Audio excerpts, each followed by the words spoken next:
To make true change in the One Piece world, to be truly powerful, you need more than just insane haki, a busted devil fruit, or a massive fleet. You need wealth, fame, power, and charisma. You need to actually be influential in the world. Your words need to be able to sway systems and populations, not just people. And that's why today I want to do something a little bit different with you and quit talking about power scaling and the voice of all things, and instead talk about the Vox Populi, the voice of the people. Who in One Piece is truly the most politically powerful character, thus making them the most important? In other words, with a snap of their fingers or a rallying cry, who can actually change the world the most? Obviously, we just need to start this video with the man trying to tear down the entire system to begin with, Monkey D. Dragon. And recently, another revolutionary has also made a name for himself on equal footing with Luffy's Pop-Pop, the face of the revolution, Luffy's brother, and Dragon's right-hand man, Sabo. I would say it's absolutely undeniable that throughout the Four Blues and the entirety of the Grand Line, the revolutionaries are an absolutely dominant force on the planet, but it's really their ability to rally other nations and people to their side, convincing entire countries to rally to their cause, that makes them this massive threat and makes Dragon the most wanted man on the planet. And yes, power-wise, individually, the members are fairly strong as well. Sure, like Bello Betty, Kuma, Ivankov, and Karasu, they're all great fighters. I assume we haven't seen that much yet, but they seem pretty strong.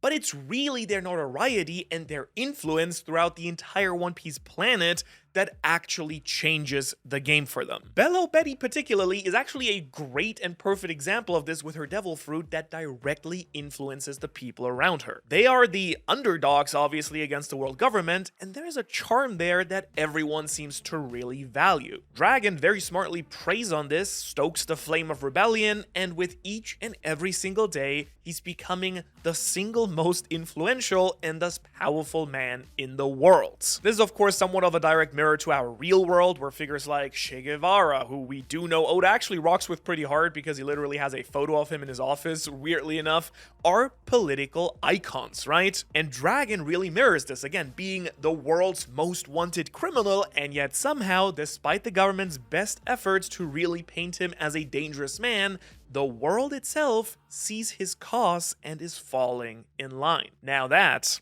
is influence. That is true power. A power that his father, Garp, never really had. I mean, Garp may be the hero of the Marines, but he's no real hero. He has a lot of raw power, he's really strong, but not really political power. He is only a vice admiral, having actively declined more political power his entire life by deciding not to step into the shoes of an admiral, partly also because being too much under the shoe, of course, of the Celestial Dragons themselves. Dragon, though, I would argue, exists to really show us that true power in One Piece lies outside the system, and that will one day flip the entire world on its head.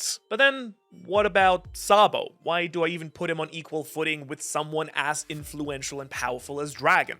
Well, in case you forgot, after the Reverie, Sabo stopped being just another revolutionary commander or second in command. No, nations far and wide around the entire One Piece planet began to regard him as the Flame Emperor, a beacon of hope and rebellion on par with Dragon himself. Now, to be honest, whether the title is deserved or not almost doesn't really matter at this point, because millions of people now see him as the symbol of resistance. His involvement in Cobra's death turned him into a true liberator, just like his brother coincidentally, and Sabo kind of just represents a slightly different type of political influence.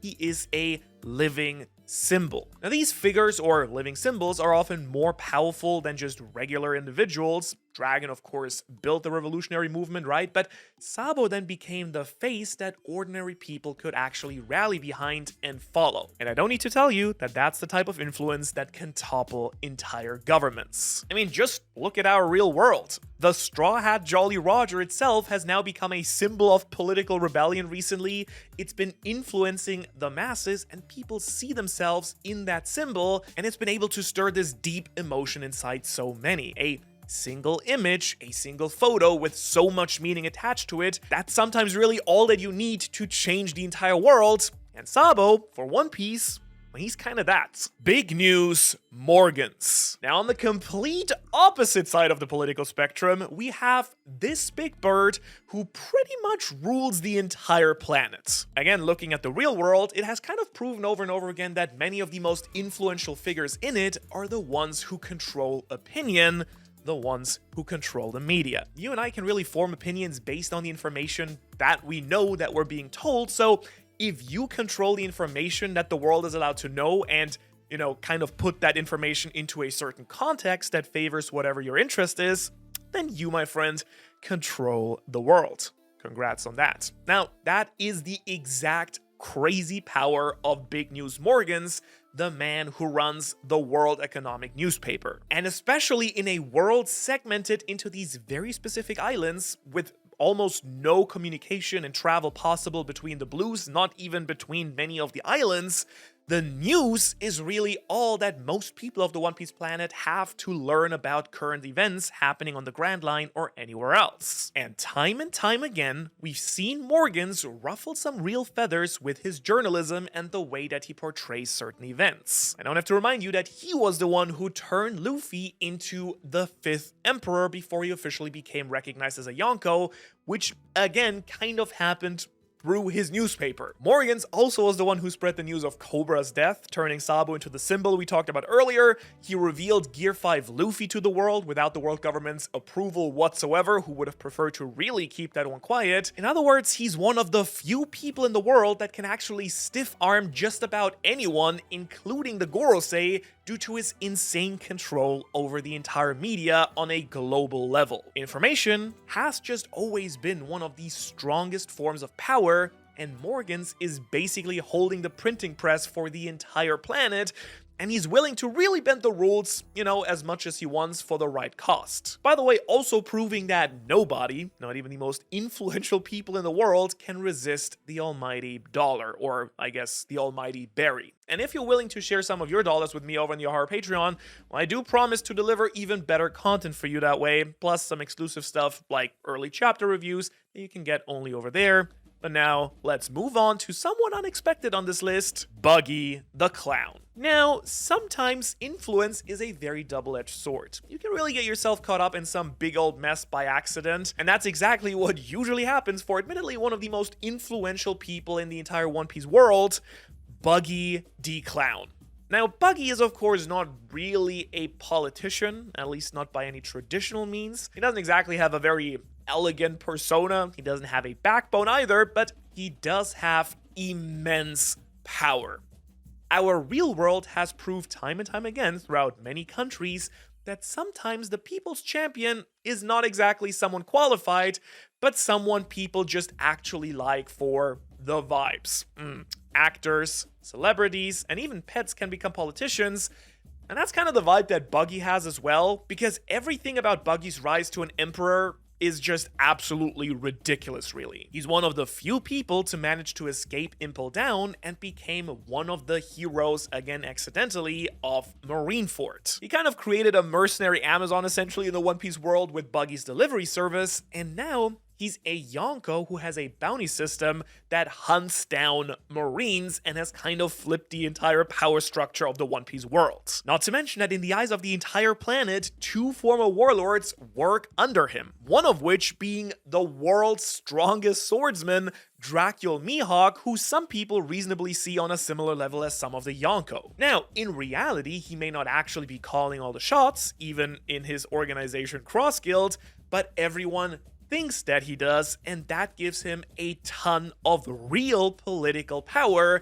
That is a thing that, absolutely sways how many people think. Like, when he convinces his entire organization to now hunt down the poneglyphs and go for the One Piece, and Mihawk and Crocodile can do nothing about it. Let's face it, politics isn't always about reality. It's about perception, of course. Nobody follows Buggy because he's the strongest. They all think he is. Buggy truly represents something that political scientists call soft power, because instead of forcing people to obey him, they actually just choose to. He's becoming living proof that reputation alone can be way more valuable than actual real physical power, and all you need to rule the masses is basically a crazy reputation. The world government. Now, if Buggy represents soft power, then Akainu, the Gorosei, and then of course the big bad at the top, Imu, represent some hard power. They are hard as hell all the time, I guess. The world government is the dominant force of politics and the dominant system across the entire globe for a very simple reason.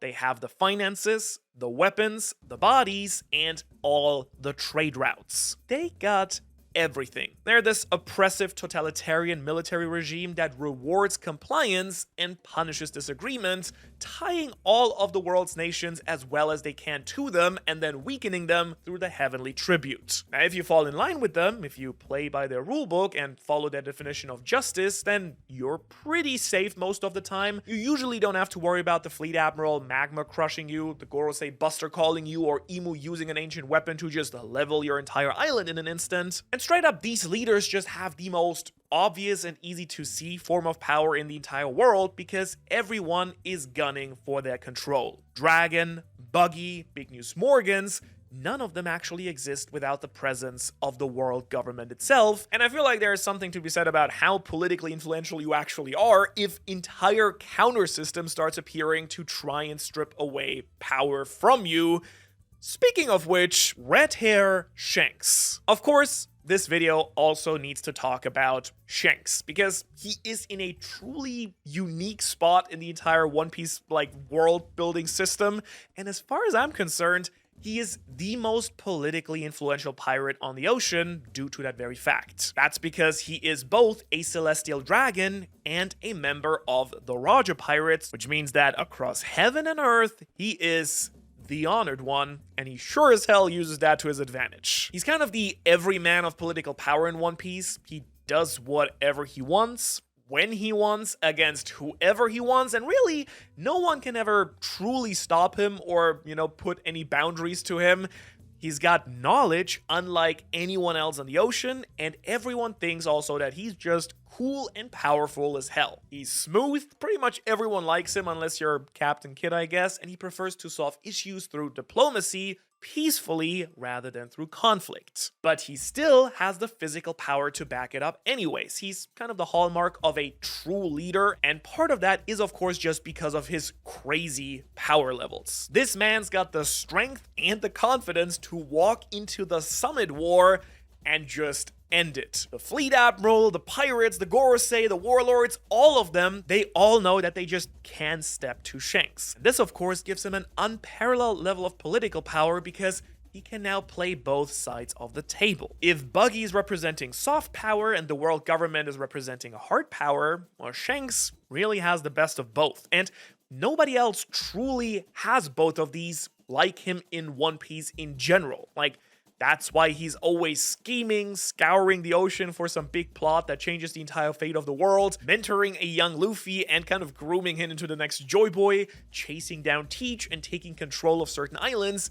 He's just got the means to lay out an incredible plan that manipulates the entire world itself. And you can either respect him for it or just fall in line because you know that a divine departure will cut you down if you stand in his way. On balance, off balance, it doesn't really matter. He's better than you are, and that's what allows him to rule the seas as a Yonko and a politician all in one, kind of playing all the sides at the same time. That being said, there is another power in One Piece that we've got to talk about, an actual power reserved for only a few select characters in the franchise, the voice of all things. What really is it? What does it mean? How does it work? Well, I do think that the key to it and really the entire One Piece power system uniting devil fruits and haki is sound and vibration. I think that we've solved it, and you can watch that video right here. I think it's a really good one. It even might explain what the One Piece is.